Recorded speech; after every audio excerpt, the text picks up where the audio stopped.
Assalamualaikum warahmatullahi wabarakatuh.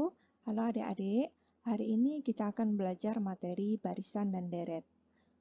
Untuk standar kompetensinya, yaitu menggunakan konsep barisan dan deret dalam pemecahan masalah. Untuk kompetensi dasar, yaitu memahami pola suatu barisan bilangan, menentukan suku ke N dan jumlah suku ke N barisan dan deret aritmatika serta penerapannya, menentukan suku ke N dan jumlah ke N barisan dan deret geometri serta penerapannya. Untuk indikator, itu menjelaskan pola dari suatu barisan bilangan, menghitung suku ke N barisan aritmatika, menghitung jumlah suku ke N deret aritmatika, menyelesaikan soal cerita yang berkaitan dengan barisan dan deret aritmatika, menghitung suku ke N barisan geometri, menghitung jumlah suku ke N dan jumlah tak hingga dari deret geometri, menyelesaikan soal cerita yang berkaitan dengan barisan dan deret geometri. Untuk pendahuluan, terdapat keteraturan tertentu dalam kehidupan sehari-hari yang sering ditemui pada benda-benda sekitar, bisa tanaman, batu, hewan, dan lain-lain. Contohnya itu pada penomoran rumah dan tanggal pada kalender untuk hari tertentu. Untuk subbab, ada 4 bagian, yaitu yang pertama pola bilangan, di mana diperlukan penalaran secara induktif untuk dapat menentukan pola suatu barisan bilangan. Yang subbab kedua yaitu barisan dan deret aritmatika, subbab ketiga barisan dan deret geometri, yang subbab keempat penerapan pada pemecahan permasalahan kontekstual yang berkaitan. Manfaat materi tidak hanya substansial materi, tetapi juga dalam hal penalaran atau cara berpikir baik secara induktif dari hal khusus ke umum maupun secara deduktif dari hal umum ke khusus. Berikut adalah pengertian dari pola bilangan. Pola bilangan adalah kumpulan bilangan yang diurutkan dengan aturan tertentu. Tiap-tiap bilangan yang terdapat pada barisan bilangan itu disebut suku. Kemudian untuk aturan pengurutan suku-suku barisan bilangan itu dinamakan pola bilangan. Perhatikan dua barisan bilangan berikut. Pada bagian A itu ada barisan 1, 2, 4, 8, 16, 32. Pada bagian B itu 1, 3, 6, 10, 15. Nah, jika dicermati pada barisan bilangan 1, 2, 4, 8, 16, 32 itu aturan pembentukannya dikalikan 2. Jadi suku sebelumnya itu dikalikan 2. 1 dikalikan 2 diperoleh suku kedua yaitu 2. 2 dikalikan 2 4, 4 kalikan 2 8, 8 kali 2 16, 16 kali 2 32 dan seterusnya ya. Kemudian untuk barisan bilangan 1, 3, 6, 10, 15 itu aturan pembentukannya ditambah dengan bilangan asli berurutan yang dimulai dari 2. Jadi diperoleh 3 itu berasal dari ditambah 2, berikutnya ditambah 3 jadi 6, ditambah 4 jadi 10, ditambah 5 jadi 15. Jadi berikutnya ditambah 6 dan selanjutnya ditambah 7. Menentukan suku-suku barisan bilangan dapat dicari dengan melihat suku-suku barisan bilangan yang telah diketahui. Nah, contoh. Ini ada 2, 6, 12, 20. Nah, berikutnya berapa? Kemudian yang bagian B 1, 5, 9, 13. Selanjutnya berapa? Nah, ini diminta mencari dua suku berikutnya dari dua contoh ini. Nah, untuk penyelesaian barisan 2, 6, 12, 20 itu barisan bilangan berikutnya yaitu menambahkan bilangan asli genap yang berurutan yang dimulai dari 4 pada suku di depannya. Jadi 2 ditambah 4, 6. Nah, bilangan genap yang dimaksud jadi setelah 4 jadi 6, kemudian 8, kemudian 10. Nah, 10 berarti 20 ditambah 10 itu 30, kemudian 30 ditambah bilangan genap berikutnya 12 yaitu 42. Jadi dua suku berikutnya yaitu 30 dan 42. Untuk barisan bilangan 1, 5, 9, 13, barisan bilangan berikutnya itu diperoleh dengan menambah 4 suku di depannya. Jadi 1 ditambah 4, 5, 5 ditambah 4, 9, 9 ditambah 4, 13, berarti selanjutnya ditambah 4, 17, dan ditambah 4 lagi 21. Jadi dua suku berikutnya itu adalah 17 dan 21. Pada contoh sebelumnya, penentuan suku-suku barisan itu dilakukan berdasarkan nilai-nilai suku sebelumnya. Penentuan suku ke N itu dinotasikan dengan UN. Untuk N cukup besar akan tidak efisien jika diurutkan sampai suku yang dicari. Untuk itu akan lebih praktis jika ditentukan melalui rumus yang dapat diidentifikasi melalui pola barisan bilangan. Nah, contoh, diminta menentukan suku ke-50 dari barisan bilangan 6, 8, 10, 12. Kemudian bagian B menentukan suku ke-30 dari barisan bilangan 4, 9, 16, 25. Nah, jika dicermati, suku ke-1 yaitu 6 diperoleh dari 2 kali 1 ditambah 4. Kemudian suku kedua itu 8 diperoleh dari 2 dikalikan 2 ditambah 4. Kemudian suku ketiga 10 diperoleh dari 2 kali 3 ditambah 4. Nah, 1, 2, 3 ini adalah urutan sukunya. Ini U1, maka di sini 1. U2 di sini 2. U3 di sini 3. Maka kita bisa merumuskan UN itu sama dengan 2 kali N ditambah 4. Sehingga kita peroleh rumusnya 2N plus 4. Sehingga dengan mudah kita bisa menghitung U50-nya 2 kali 50 ditambah 4 yaitu 104. Untuk barisan bilangan 4, 9, 16, 25 itu U1-nya 4 diperoleh dari 2 kuadrat yaitu 1 tambah 1 kuadrat. Kemudian U2 itu 9, 3 kuadrat, 2 tambah 1 kuadrat. Kemudian U3-nya 16 diperoleh dari 4 kuadrat yaitu 3 tambah 1 kuadrat. Sehingga kita bisa merumuskan UN yaitu sama dengan N plus 1 kuadrat. Sehingga kita bisa menghitung U30-nya itu 30 ditambah 1 kuadrat. Jadi 31 kuadrat 961. Untuk barisan dan deret itu ada dua macam, ada aritmatika, ada geometri. Kemudian di sini pengertian barisan aritmatika. Nah, barisan bilangan itu disimbolkan dengan U1, U2, U3, U4 sampai UN. Nah, barisan bilangan ini disebut barisan bilangan aritmatika jika selisih dua suku yang berurutan selalu tetap. Nah, bagaimana cara mencari selisih tetap itu? Jadi hasil pengurangan suatu suku dengan suku sebelumnya dinamakan beda. Beda itu diperoleh dari U2 dikurangi U1 atau U3 dikurangi U2 atau U4 dikurangi U3 atau secara umum kita bisa menuliskan UN dikurangi UN-1. Jika suku pertama dinyatakan dengan A, maka bentuk umum dari barisan bilangan itu jadi A plus B, di mana B itu adalah beda, kemudian A plus 2B, A plus 3B, dan selanjutnya kita bisa menemukan rumus UN itu adalah A plus N-1B. Barisan 1, 4, 7, 10. Nah, bagaimana cara menghitung bedanya? Jadi kita kurangkan aja U2 dikurangi U1 itu 3, U3 dikurangi U2 juga 3. Nah, kalau diperhatikan di sini bedanya tetap yaitu 3. Sehingga barisan itu disebut dengan barisan aritmatika.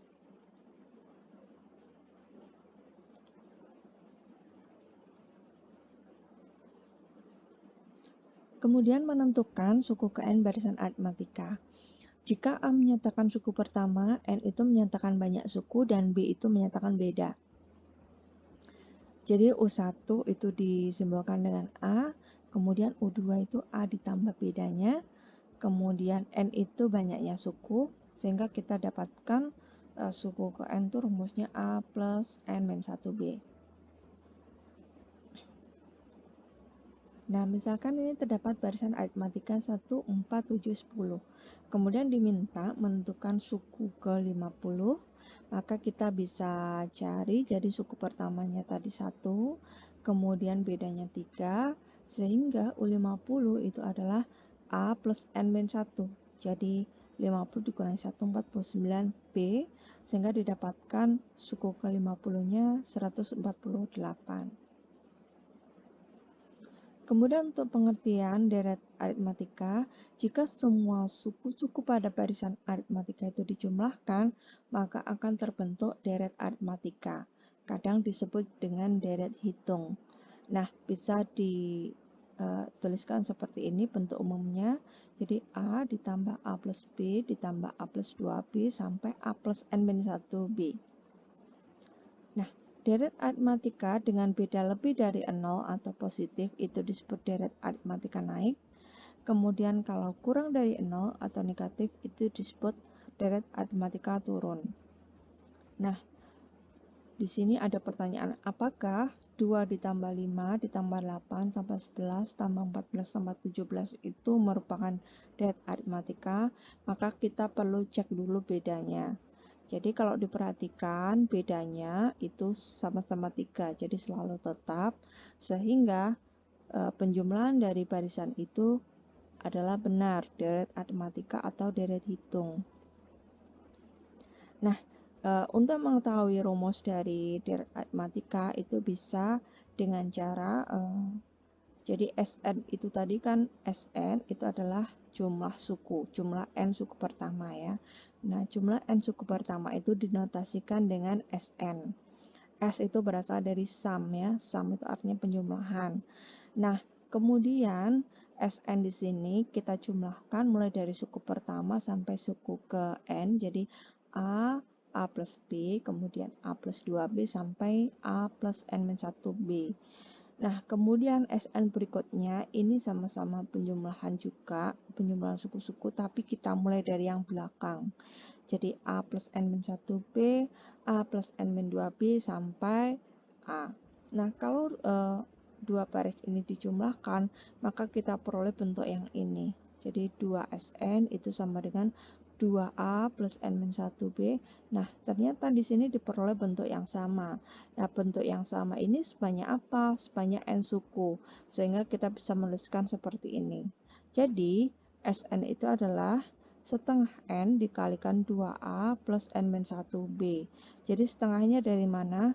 Karena di sini kita masih dapatkan 2Sn, maka Sn-nya itu setengah dari bentuk yang ini.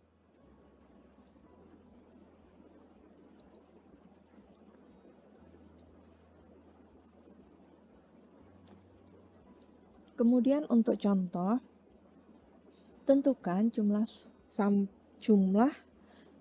sampai suku ke-50 deret aritmatika dari 2, 6, 10, 14, 18. Perhatikan bahwa deret aritmatika itu punya suku awal yaitu 2, beda 4. Maka kita bisa menggunakan rumus yang di awal tadi, Sn sama dengan setengah dari N, karena kita diminta mencari jumlah 50 suku. Pertama, maka N-nya kita isikan di situ 50, kemudian A-nya itu adalah suku pertama. Nah, kemudian N-1 di situ 49, dikalikan bedanya 4. Untuk sisipan pada deret aritmatika, jadi misalkan U1 ditambah U2 sampai UN itu adalah deret aritmatika, dengan suku pertama U1 itu disimbolkan A, bedanya B, banyak suku N. Nah, kemudian apabila di antara dua suku deret aritmatika itu disisipkan K buah bilangan, jadi antara deret aritmatika yang sudah terbentuk itu kita sisipkan bilangan baru atau suku baru sebanyak K buah, maka akan diperoleh deret aritmatika baru. Nah, jadi misalkan deret semula itu A ditambah A plus B ditambah A plus 2B dan seterusnya. Nah, kemudian untuk deret baru itu kita sisipi. Nah, di sini ada B aksen. B aksen itu beda baru ya.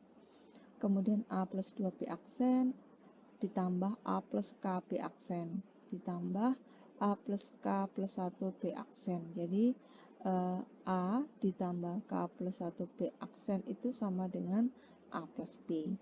Nah, jadi antara A dengan A plus B ini disisipi K buah bilangan atau suku baru, yang sisipan baru ya. Nah, dari deret semula dan deret baru itu kita peroleh beda deret baru itu adalah B aksen sama dengan B per K plus 1. Kemudian untuk banyaknya suku deret baru itu adalah N aksen sama dengan N plus N-1K. Kemudian jumlah N suku pertama deret baru sesudah sisipan. Jadi Sn setelah disisipkan K bilangan itu rumusnya N aksen per 2 dikalikan A plus UN aksen. Nah, untuk barisan geometri, untuk pengertiannya, suatu barisan U1, U2, U3, U4 sampai UN itu disebut barisan geometri jika perbandingan dua suku yang berurutan selalu tetap. Hasil baginya itu disebut dengan rasio, jadi hasil bagi suatu suku oleh suku sebelumnya. Atau bisa dirumuskan di situ UN per UN-1. Jika suku pertama dinyatakan dengan A, maka bentuk umum barisan geometri itu adalah A, AR kuadrat, AR pangkat 3 sampai AR pangkat N-1. Tentukan apakah 2, 4, 8, 16 itu merupakan barisan geometri. Nah, kalau kita cermati, rasionya di sini sama. Jadi, rasionya sama-sama 2 diperoleh dari U2 dibagi U1, U3 dibagi U2, atau U4 dibagi U3. Nah, karena rasio dua suku yang berurutan itu sama, maka barisan itu disebut barisan geometri. Nah, untuk rumus barisan geometri yaitu UN sama dengan AR pangkat N-1.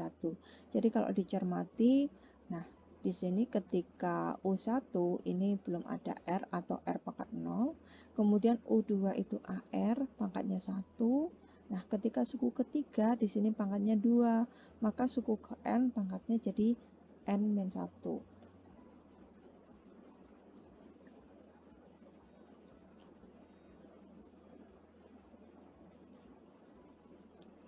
Ada pertanyaan seperti ini. Tentukan suku ke-10 barisan geometri Px, P2x, dan P3x. Nah, suku pertamanya tadi Px ya, P pangkat x.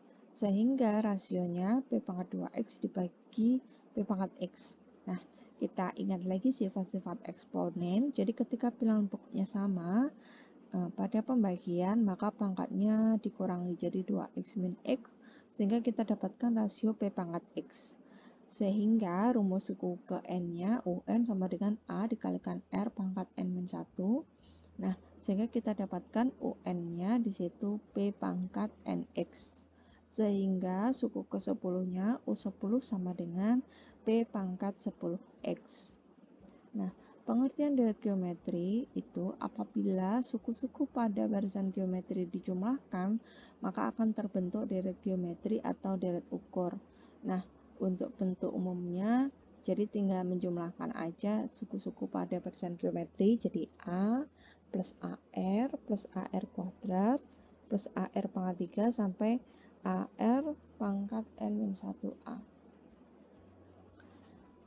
Nah, sama seperti yang aritmatika tadi, jadi kapankah disebut deret geometri naik? Itu jika UN plus 1-nya lebih dari UN, atau disebut deret geometri turun itu ketika UN plus 1 kurang dari UN. Nah, misalkan ada deret 2 tambah 6 tambah 18 tambah 54 tambah 162.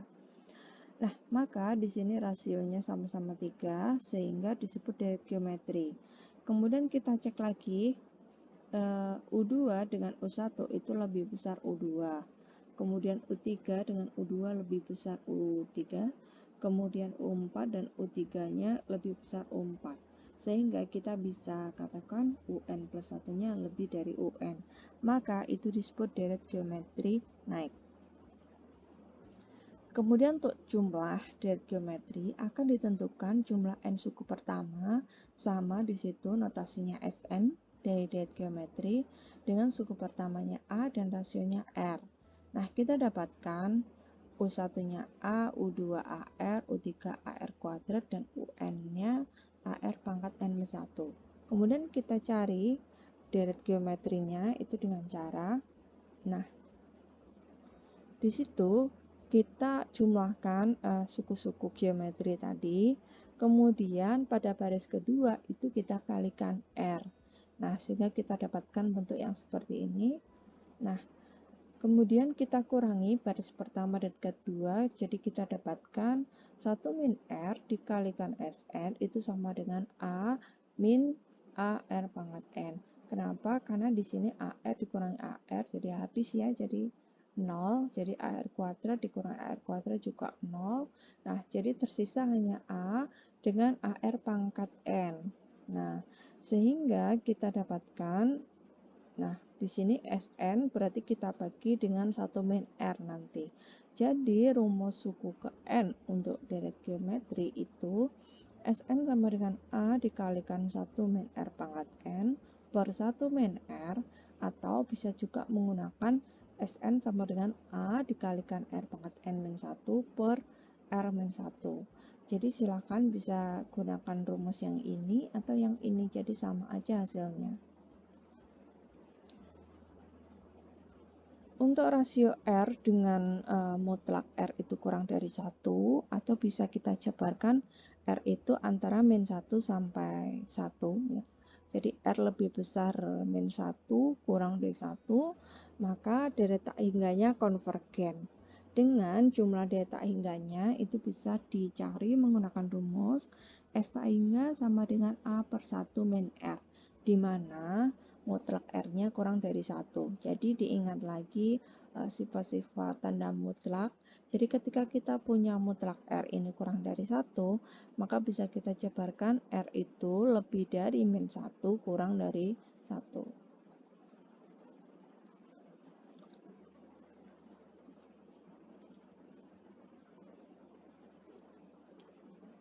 Untuk contoh, tentukan jumlah 6 suku pertama dari deret geometri. 3 ditambah 6 tambah 12 tambah 24. Nah, di situ dilihat A-nya 3, kemudian rasionya 2. Maka jumlah deret geometrinya tinggal kita masukkan ke rumus yang tadi. Jadi S6 itu sama dengan A-nya 3, rasionya 2, sehingga kita dapatkan di situ 189. Karena yang diminta jumlah 6 suku pertama dari deret geometri, jadi kita carinya S6, yaitu 189. Nah, bagaimana dengan bentuk yang seperti ini? Nah, ini diminta mencari jumlah deret geometri tak hingga. Nah, kita cari dulu rasionya. Kalau kita lihat di situ 1 ke sepertiga berarti rasionya adalah sepertiga. Sepertiga ke sepersembilan jadi sepertiga juga. Nah, di sini juga sepertiga, sehingga rasionya adalah sepertiga. Nah, kita masukkan rumus untuk S tak hingga, yaitu A per 1 min R, yaitu 1 per 1 min sepertiga, yaitu 3 per 2. Untuk sisipan, apabila di antara dua suku yang berurutan pada deret geometri itu disisipkan ke buah suku baru, sehingga didapatkan deret geometri yang baru, dengan R itu adalah rasio deret awal, N itu banyaknya suku awal. Untuk rasio baru itu dinotasikan dengan R aksen, K itu adalah banyaknya sisipan, sehingga R aksen itu adalah akar K plus 1 dari R. Nah, kemudian untuk mencari banyaknya suku baru itu N aksen itu sama dengan N itu jumlah suku yang awal atau banyaknya suku awal ya, ditambah N-1 dikalikan K. K itu banyaknya sisipan. Nah, untuk deret geometri sesudah disisipi, maka Sn aksennya itu cara mencarinya adalah A dikalikan rasio baru R aksen pangkat N aksen banyak suku yang setelah disisipi dikurang 1 per R aksen rasio baru dikurang 1. Bisa juga pakai rumus yang sebelahnya ini ya. Nah, untuk memecahkan masalah barisan dan deret, jadi dalam kehidupan sehari-hari, kadang banyak kita temui permasalahan dalam bentuk barisan dan deret. Untuk menyelesaikan permasalahan tersebut, tentunya kita bisa menggunakan aturan-aturan yang ada pada barisan dan deret.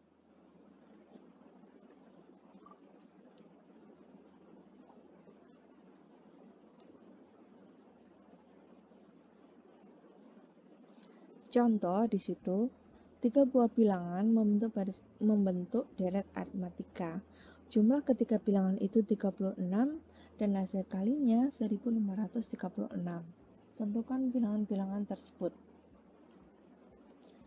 Nah, misalkan dimisalkan aja 3 bilangan itu A min B, A, dan A plus B. Nah, tadi kalau dijumlah kan 36, sehingga kita jumlahkan aja pemisalan yang di atas ini, yang hitam ini.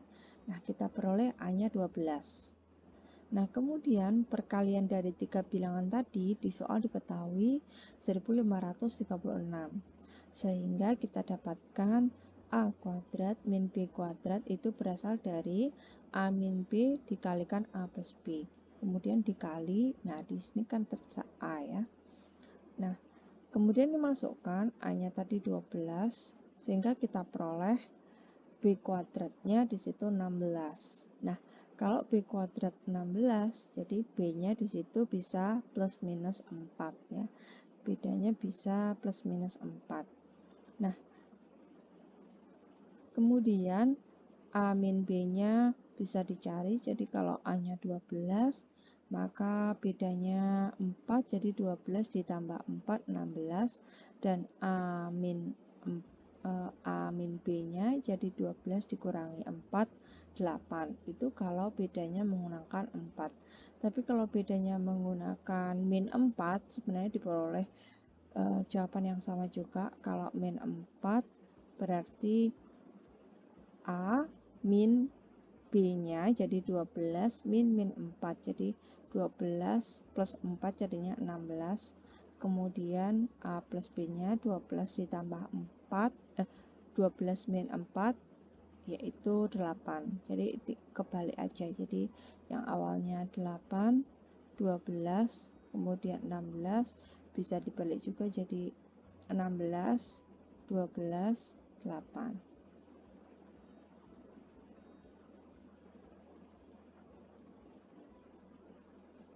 Kemudian untuk contoh yang kedua yaitu Firly menabung di sebuah bank. Pada bulan Januari ia menabung sebesar Rp150.000. Bulan Februari itu sebesar Rp210.000. Bulan Maret Rp270.000 dan seterusnya. Berapakah jumlah uang yang ditabung Firly sampai bulan Desember pada tahun yang sama? Nah, jika dicermati dari 150 ke 210, ini bedanya sama dengan 210 ke 270. Jadi, sama-sama ditambah 60.000. Nah, kita cek aja di sini. Kalau bulan Januari 150, Februari 210, nah di sini bedanya 60.000. Nah, kemudian U12 yaitu pada bulan Desember ya, jadi A plus 2 plus min 1B kita peroleh 810.000, sehingga jumlah keseluruhan jadi S12-nya, nah diingat lagi rumusnya ya, jadi 12 per 2 dikalikan U1 plus UN, UN-nya sudah ketemu 810.000, sehingga diperoleh ini. Nah, untuk contoh selanjutnya, sebuah konveksi pakaian jadi pada bulan Maret dapat menyelesaikan 500 baju pada bulan April. Dapat menyelesaikan 500 baju. Pada bulan April, 525 baju. Bulan Mei, 550 baju dan seterusnya. Berapakah banyak baju yang dapat dihasilkan pada bulan Desember tahun yang sama? Nah, perhatikan di sini U1 tadi 500 ya. Kemudian U2 525 dan U3 550. Nah, kita peroleh A-nya 500, bedanya 25. Nah, sehingga kita bisa mencari U10-nya A plus 9B yaitu 725. Jadi banyak baju yang dihasilkan pada bulan Desember itu 725 buah. Nah, kemudian contoh selanjutnya, dalam suatu gedung pertemuan terdapat 10 kursi pada baris pertama dan bertambah 6 kursi untuk baris-baris seterusnya. Jika gedung itu dapat memuat 15 kursi, maka tentukan rumus suku ke N yang menyatakan banyak kursi pada baris ke N, kemudian banyak kursi pada baris terakhir, kemudian banyak kursi dalam gedung tersebut. Nah, kita selesaikan dulu. Jadi tadi diketahui A-nya 10, B-nya 6, N-nya 15. Maka untuk rumus suku ke N, itu UN-nya tinggal dimasukkan aja, jadi UN-nya itu 6N plus 4. Kemudian banyak kursi pada baris terakhir. Nah, tadi kan ada 15 baris, jadi N-nya 15 diperoleh 94. Kalau mencari banyak kursi dalam gedung, itu S15. Jadi tinggal dimasukkan rumusnya menggunakan SN yang aritmatika diperoleh 780. Nah, untuk selanjutnya, latihan mulai dari nomor 1 sampai nomor 4 itu dikerjakan di rumah. Baik adik-adik sekalian, saya akhiri pertemuan kali ini. Semoga ilmu yang kita dapatkan bermanfaat, dan saya mohon maaf jika ada salah kata maupun ucapan. Wassalamualaikum warahmatullahi wabarakatuh.